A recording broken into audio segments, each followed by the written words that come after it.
Welcome back to Snark and Sparks. My name is Emily, and today I'm doing a February wrap-up,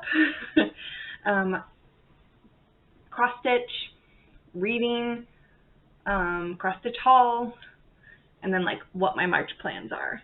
So,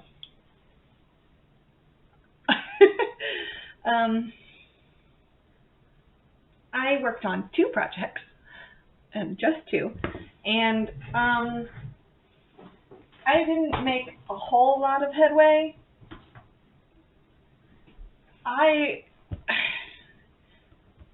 didn't even start stitching for the month of February until the 14th, literally Valentine's Day. I went 2 weeks where I just did not have any drive to stitch, so I didn't,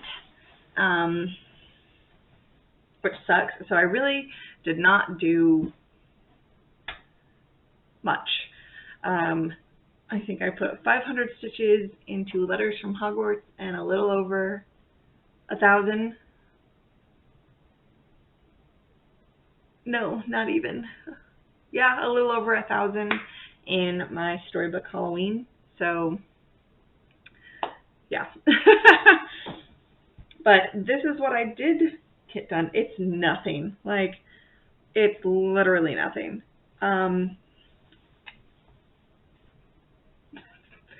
So I ended January with almost the January section complete. And basically all I did in February was finish the January section and go a little bit into February. So the February section is supposed to come all the way down to here, and this is what I did. So I now get to do for February and March the whole rest of this.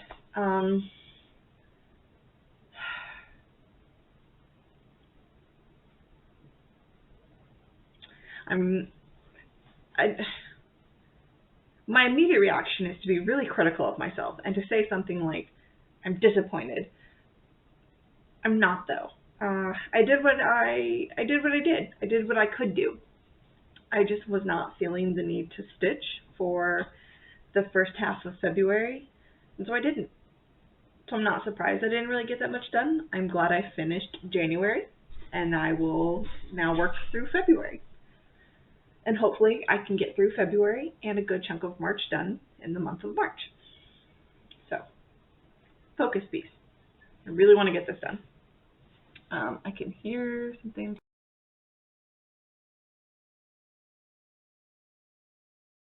Sorry about that. I could hear things playing in the background through my headphones, and it was a different video that I was editing and exporting, and it had started playing. And when I X'd out to go check on that, it stopped recording. So, ta-da! Anyways, the other piece that I worked on was Storybook Halloween. This one I am proud of. I finished the entire frame. Look at this. The frame is complete.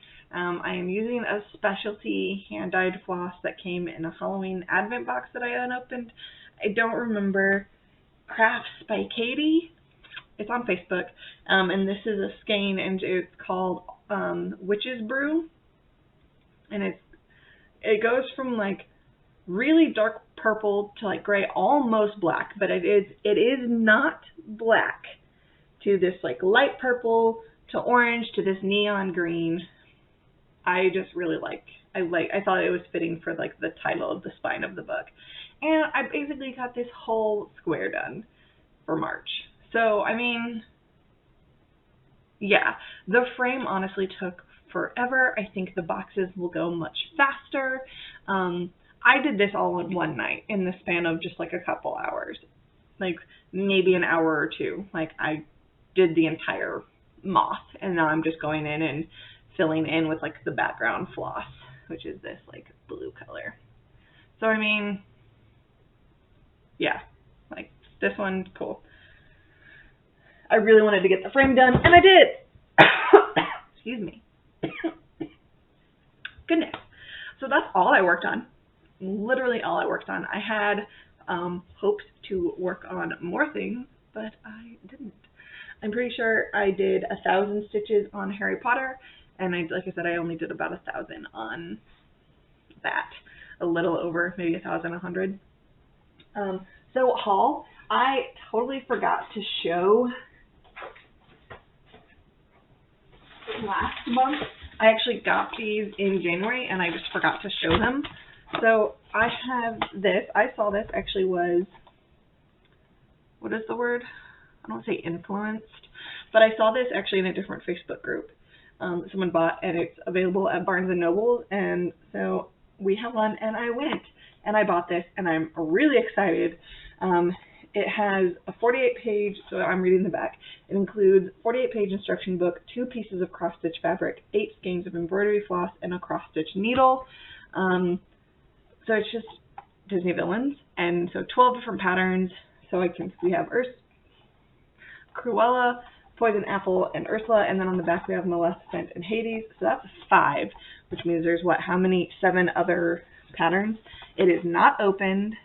I have not opened it because I know that as soon as I open it, I'm going to want to start it, and I am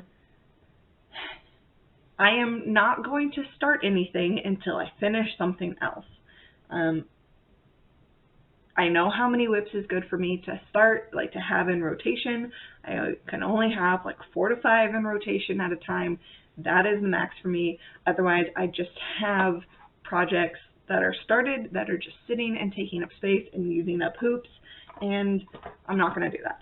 So, as much as I want to, I am not even going to open this until I'm ready to start something. So, the other thing I got was a cross-stitcher.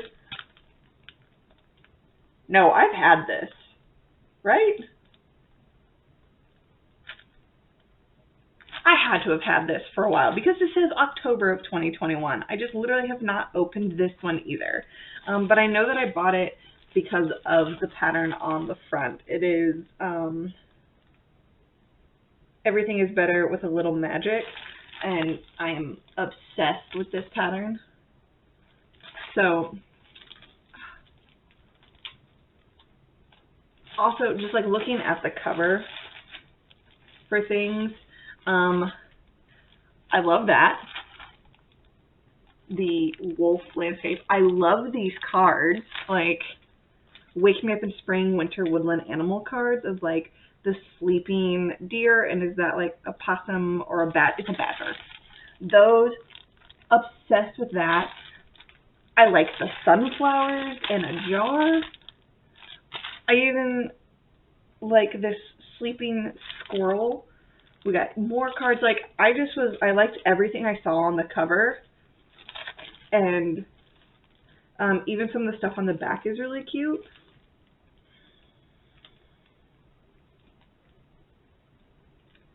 I hope this is in there. This pumpkin is adorable. It's a lot of back stitching, but I think it's the cutest thing. Just, I don't know. I saw this and was like, done. But I haven't opened it. I did buy a couple things this month. I bought another planner. Now, you can send me hate for this if you want. I actually, because I bought a very specific planner and I have kind of bastardized it, and I'm using it for something completely different. So I actually bought a faith planner, but I'm using it to track my reading. I really enjoyed having a reading planner. I thought I didn't need it, but then I've been missing it these last 2 months, especially because I have been reading quite a bit. And there's not a reading planner that I have found that I actually really like, because I don't need to necessarily track upcoming releases or things like that tend to come in a reading planner, or like, you know, things to buy or set, like, just like some of the reading planners that I've used in the past, I ended up not using, or I stopped using because I didn't like them, or they either had too much stuff or they didn't have what I need. But looking through this faith planner, it has, each day is separated into like 3 different columns. I could go get it and show you, but it basically has like a top box that's really small, and it says like your reading plan and your keywords for the day. There is your like observations or like your notes, and then there's a third column for, it says application. I've just kind of covered over some of the titles, like some of the headings that don't work for me, but it's really great because I can write, you know, what do I actually want to read for the day, or what I did read for the day, and then I like to keep track of pages. If I found an interesting quote, I like to write the quotes down. When I start a book, when I finish a book, if I did make an interesting something I did want to note, I like having all of that right there. If it fits for a reading prompt or a challenge, I like having those right there. I like to keep track of that kind of thing, just for fun. And so I'm actually kind of excited because that works for me. I don't have that in here. I have that in the other room with my other planner, my daily planner.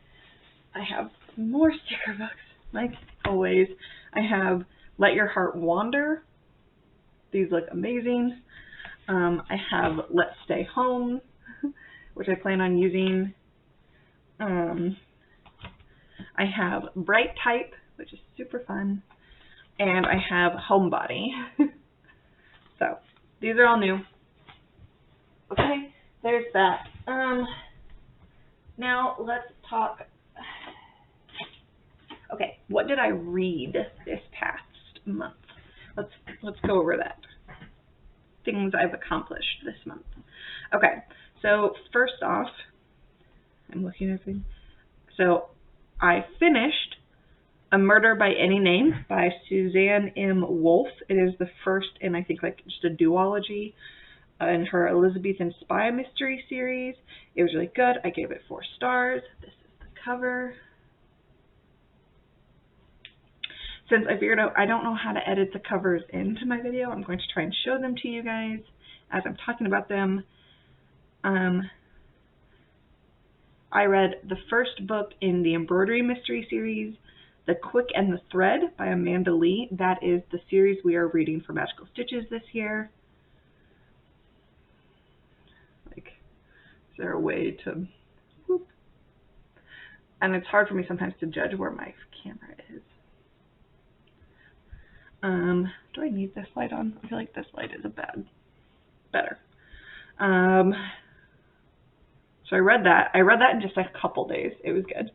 I finished The Boleyn Inheritance, which is by Philippa Gregory. That's her whole series about the Plantagenets and the Tudors and their whole reign. So if you read them in order, including the Plantagenets, this is book number 10.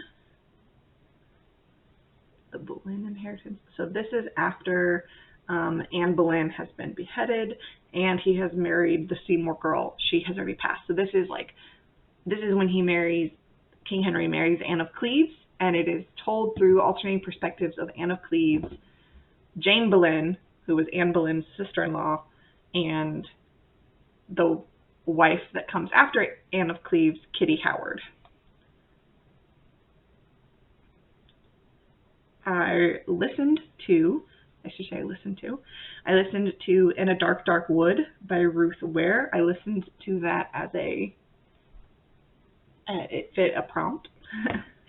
It was like the author's name has to be less than 10 letters. So Ruth 4, Ware 4. So it's 8. This was really good. I did not call the plot twist, which I enjoy when I can't do that, but it was good. I listened to that. It took me a little bit to listen to it too, because I just kind of listened to it on and off, but it was good. I gave it 4 stars. I should probably say, basically, I feel like I gave everything this month, almost everything, 4 stars. I feel like I read a lot of good books this month. I read Cemetery Boys by Aidan Thomas. This was fantastic. I gave it 5 stars. Takes place in LA, in California, like present day, and it follows this Latinx community of brujas and brujos, and it follows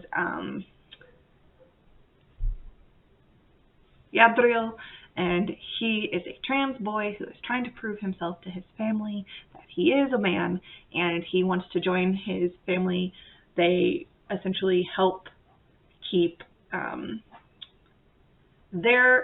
his family is really special. They are brujas and brujos, which are like witches, and they have special powers, and they help guide spirits, the brujos, the men of the family, help guide spirits into the afterlife. And the brujas of the family, the women of the family, are gifted with like healing powers, and so they help heal people. And he lives in a cemetery. His family does all this stuff, but his family has denied him, his like growing up ceremony, and they have not allowed him to become a brujo because he is trans and he is trying to prove himself. And people have been killed. So his plan is, I will solve this murder, prove to my family that I am a man and a brujo, and set things to right. And he tries to solve this murder by summoning a spirit. He summons the wrong spirit, and it just kind of goes from there. And it's him dealing with, he has this spirit, and he's like that he has summoned, and that spirit is demanding they help solve their murder. And it's very good. It is a YA novel. I really personally enjoyed it. It was a good eye-opener because I don't know a lot about the Spanish or Latinx culture and community, and I thought it was represented really, really well. I know the author themselves is part of that community, and there was lots of Spanish in the book, and I would translate it, and it just, I don't know, I really enjoyed this book, so I gave it 5 stars. And this is the cover. I really like this book. And that's Julian. That's Adriel, that's Julian, that's Lady Death, Saint Death. It's a very magic-y, fantasy. It was good. My family, the women of my family on my husband's side, we do a book club, and the book that was chosen by my husband's aunt was The Silver Star by Jeanette Walls. I listened to that. I gave it 2 stars. I was not a fan of this book.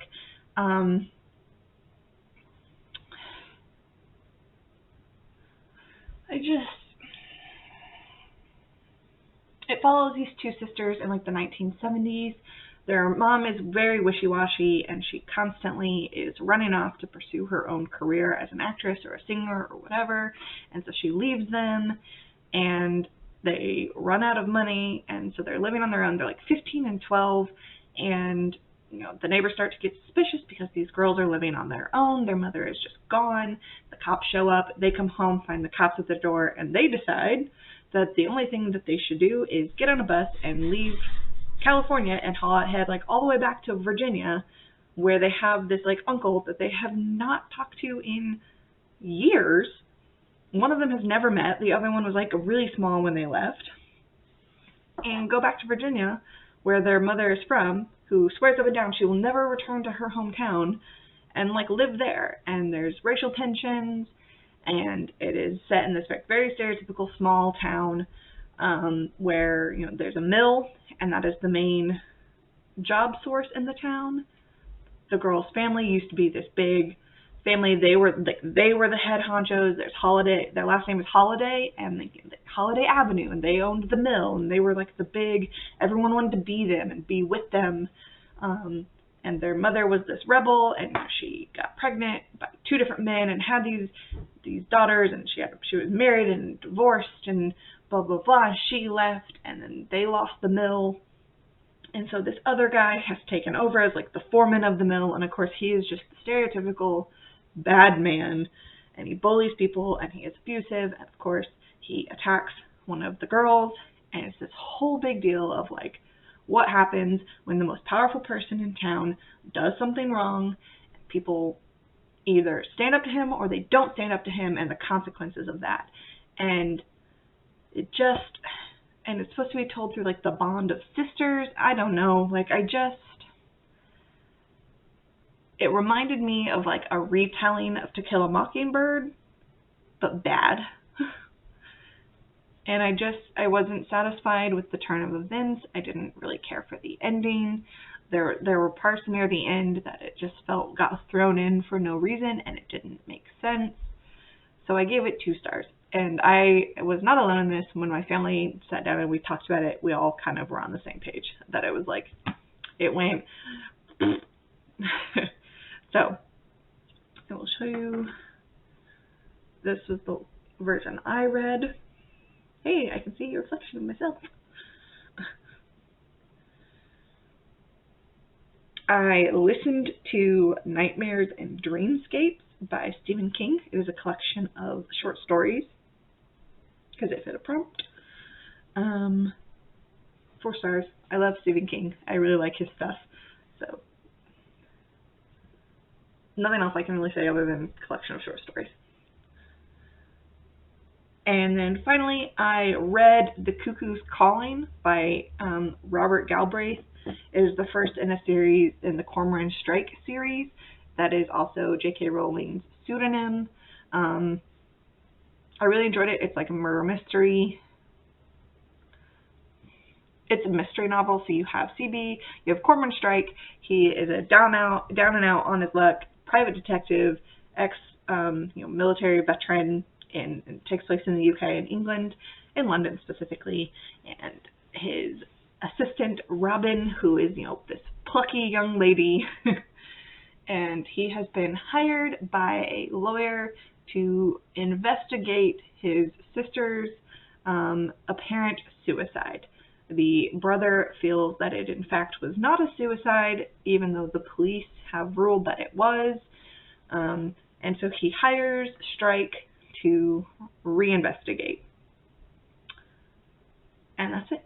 I can't really say anything more because I feel like if I try to describe more, I will definitely give away plot points. Near the end, I don't know if it was just like I got lackadaisical in my reading or if it was on the writing part. There was a part where a conclusion was made, and I'm not sure how it got made. Like, my brain couldn't make that leap. And for me, that was the only part that really threw me. Like, the rest of it followed. It was really good. It was really well written. I did really enjoy it. I own this book, so it's from my bookshelf. My sister gave it to me to read because she really enjoyed it. And yeah, like, it does a really good job of showing like this private detective, and he's a real person and he has flaws, and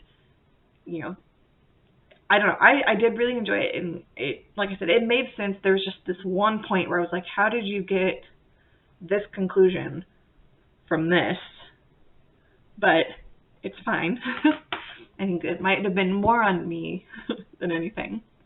This, I think, is the original cover for it, The Cuckoo's Calling. It's really washed out for whatever reason. And of course the sister who supposedly kills herself is a supermodel. The version that I have is book details, other editions, is this one, or at least this cover, where it shows, because it got made into a TV series. So my sister bought this version of it, which is fine. I don't particularly care. So there's that. That was everything I read book-wise. That made no sense. Of course I read books. Anyways, that was everything I read in the month of February. For this month, not right now, baby. For this month, I have some plans. So the theme for, I'm pulling it up, the theme for Magical Stitches is, so the book, of course, we are reading that embroidery mystery series. We are reading, what is it called? Stitch Me Deadly is the second book by Amanda Lee. And then the theme, because we're doing the Pick Your Poison, is these are your body parts. And the prompts are 1, a book with feet on the cover, 2, a book with hand in the title, 3, a book about heads, and 4, a book with a nose on the cover. Easy enough, I think. Like the feet and nose on the cover, pretty self-explanatory. Just find a book with people on them. A book with hand in the title, self-explanatory. And a book about heads, I think a lot of people are going to get confused about. I would think of it in terms of, you could either read literally a book about heads, find some sort of like murder mystery. Maybe they decapitate people. I'm also thinking you could read books about the heads of countries, heads of state, people who are in leadership positions, psychology books that deal with mental illness or distress. It doesn't have to necessarily be specifically a human head. Maybe it's about animal heads. I don't know. And then also in WhipGo, one of the things that got picked for me is for the Pick Your Poison. It is the diversity category, which is the 4 prompts for that is a book by an author from a different culture, a book about gender identity, a folk or fairy tale retelling in a non-Western setting, and then a book about a character with a disability. So those are the books that I need to find. And then the other one was to read a classic, and for that I am going to read Oliver Twist by Dickens, Charles Dickens. Yes. So yeah. Ta-da!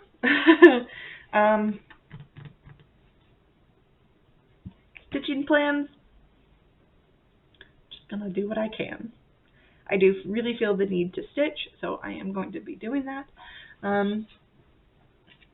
Yeah, I think I'm gonna go do that after this. I'm gonna end this video, maybe edit it a little bit, and then I'm gonna start stitching.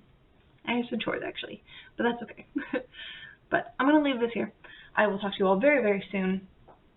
In the meantime, happy stitching, happy reading, happy listening, happy watching, happy eating, happy sunbathing. It is really nice. It is 60-something degrees here. It's awesome outside. Spring is on its way. Hang in there. But happy doing whatever it is that makes you happy doing. In the meantime, be easy with your heart.